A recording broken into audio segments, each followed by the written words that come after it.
We got breaking news here on the MeidasTouch Network. The Seventh Circuit Court of Appeals 3-0 has decided not to grant the Trump administration's request to block Judge Perry's order stopping the National Guard from being deployed in Illinois, including in Chicago. This is a second order now by the full three-judge panel, not just an administrative order, in which the three judges, two Republican appointees, one by Reagan, one by Bush, and then one by Clinton, all got together and said they are not going to allow Donald Trump to have his own version of the facts, and even his own version of the facts do not support mobilizing and deploying the National Guard in Illinois, at least not at this preliminary stage. So what they've done is they've now ruled 3-0 that they're going to allow for now, during the course of a normal appeal, which could take several months, the National Guard in Illinois to be federalized, commandeered, mobilized, if you will, but not deployed, meaning stay in your barracks. They're not on the streets. And when I read the order, I was also struck by an observation from the record by the three judges, basically saying, you said Operation Midway, your attempt to round up immigrants and migrants, was a success. How can you say it was a success and that you don't have an ability to properly execute federal law all at the same time?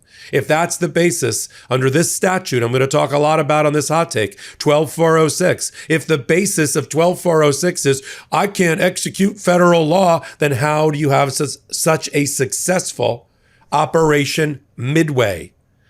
You like apples? How's them apples? I'm Michael Popok. You're on the MeidasTouch Network. I'm going to post this actual decision on Legal AF Substack for you to read, but let me give you the highlights.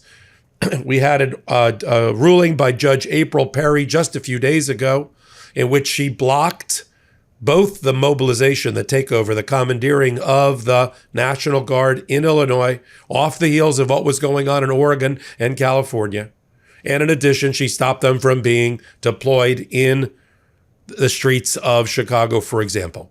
Trump took an appeal, and I'm going to read to you from a certain amazing passages in Judge Perry's decision, which are based on our founding fathers and framers and the Federalist Papers and the rest. Trump takes an appeal to the Seventh Circuit Court of Appeals, which sits over Illinois. We get an order from anonymous, now we know the three judges. The judges now are Judge Rovner, Judge Hamilton, and Judge St. Eve. They issue an administrative stay granting Donald Trump a stay only of that portion of Judge Perry's order that blocked the mobilization. In other words, he can commandeer and kind of get them all staged, but they got to stay in their barracks and off the streets, but would not let them be deployed because that would change the status quo, and then we're off on the appeal. Now we've got, after full briefing and a whole bunch of briefs that came in from attorneys general on Democratic states and attorneys general from Republican states, all sorts of amicus briefs, we've now got the ruling. And here's the ruling. Let me read it to you. It's per curiam, meaning it reflects the decision of all three judges, Rovner, Hamilton, and St. Eve. On October 4th, 2025, President Donald Trump invoked his authority under 10 U.S.C. Section 12406 to federalize and deploy members of the National Guard within Illinois over the objection of the governor. He asserted that deploying the Guard in the state was necessary to quell violent assaults against federal immigration agents and property. The state of Illinois took their case and said it was a violation of the 10th Amendment, sovereign power of the state, and the Posse Comitatus Act, among other things. This is how they conclude their decision. We conclude that the district court, that's Judge Perry's, factual findings at this preliminary stage were not clearly erroneous, and that the facts do not justify the president's actions in Illinois under Section 12406. Even if we give substantial deference to his assertions, we deny the administration's motion for a stay pending appeal, except to the extent we continue our stay of the portion of the order enjoining the federalization of the Guard, meaning you're federalized, but you can't be deployed, get back to your barracks. And what they're basing this on is the fact that while there was at one time a group of people that were protesting, it numbered, according to them, on page 18 of the decision, page 3 of their decision, about 100 to 150 protesters that were outside of a detention center in Illinois, and that the number of average protesters was about 50, and that this did not stop Operation Midway from being successful. Or Midway Blitz. This is what they say on page 6. Despite President Trump's federalization of the Guard troops, saying that it's necessary to enforce federal immigration law, the Department of Homeland Security and ICE have touted the success of Operation Midway Blitz. In an October 3rd press release, DHS stated that ICE and the Customs and Border Patrol have effected more than 1,000 immigration arrests since the start of the operation. In a September 26th press release, the Department of Homeland Security declared the protest had not slowed ICE down and, in fact, had significantly increased their deportation and arrest numbers year over year. So then why do you need to federalize and mobilize and deploy the National Guard? Very good question asked by the 3-judge panel, to which they answered, you don't. Hey everybody, Ben Meiselas here from the MeidasTouch Network. I wanted to let you know about my podcast partner, Michael Popok's new law firm. It's called the Popok Firm. Michael Popok's pursuing his dream of starting his own law firm, really based on the popular demand by all the Meidas Mighty and legal AFers who were approaching Michael Popok with their cases and saying, can you help us? And at that time, Popok was not able to. So he went out on his own. He started the Popok Firm, where he is now handling catastrophic injury cases like car accident cases, trucking cases, malpractice cases, big negligence cases, wrongful death cases. So if you or someone you know have a case like this, the consultation with Popok's firm is free. Give him a call. See if you have a case. It's thepopokfirm.com, thepopokfirm.com, or you can call 877-POPOK-AF, P-O-P-O-K-A-F. So 1-877-POPOK-AF. Give Michael Popok a call. And I'm really proud of you, Popok. Thanks for all the hard work you're putting in. They also said, look, about this deference thing, two major observations.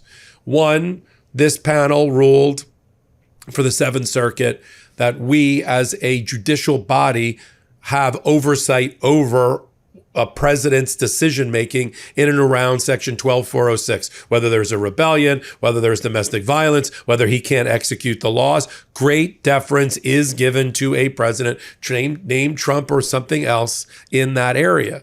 But it doesn't mean it's not judicially reviewable. It doesn't mean there's no role for the federal courts, which is what Donald Trump says, which you can't even make a decision. Complete plenary power is given to the president. Not so. We have the right to review it while giving great deference. And they basically used the framework that the Ninth Circuit in California used about the California National Guard case as well. But they said even when we give great deference, the facts don't support on the ground. The reality on the ground does not support the extraordinary step of deploying the National Guard on the streets of Illinois at all. They went through. Here's how they put it best on page 14. Applying our understanding of rebellion to the district court's factual findings. Because remember, Judge Perry did an entire factual analysis. She had hearings, she had witnesses, she has documents and evidence and videos, and they're not going to disturb her findings at this point. They don't find that they were clearly erroneous, which is the standard to disturb a trial court's decision. Here's what they say, the 3-judge panel says on page 14. Applying our tentative understanding of rebellion to the district court's factual findings, and even after affording great deference to the president's evaluation of the circumstances, we see insufficient evidence of a rebellion or danger of rebellion in Illinois. The spirited, sustained, and occasionally violent actions of demonstrators in protest of the federal government's immigration policies and actions, without more, does not give rise to a danger of rebellion against the government's authority. The administration thus has not demonstrated that it is likely to succeed on the merits.